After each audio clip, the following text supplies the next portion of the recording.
नमस्कार मित्रांनो, श्री स्वामी समर्थ. जय जय स्वामी समर्थ. आपण नकळत कळत अशा चुका करत राहतो आणि त्यामुळे आपल्याला दोष लागतात. कधीकधी आपली जपमाळा व आसन कधीही दुसऱ्यास वापरण्यास देऊ नये. त्यात आपल्या सेवेचे सात्विक लहरीचे बंधन झालेले असते. ते दुसऱ्यास दिल्यास त्याला ते मिळते व साधनेस त्या आसनावर आळस येतो. देवाला नेहमी करंगळी शेजारील बोटाने गंध का लावावा?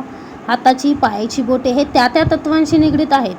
अंगठा म्हणजे आत्मा, तर्जनी म्हणजे पितर, मध्यमामध्ये स्वस्त, अनामिका म्हणजे देव, करंगळी म्हणजे ऋषी.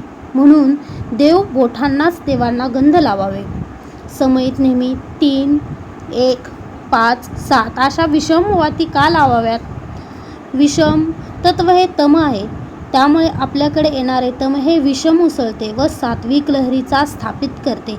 म्हणून 1, 3, 7, 5 अशी विषम वाती असावी.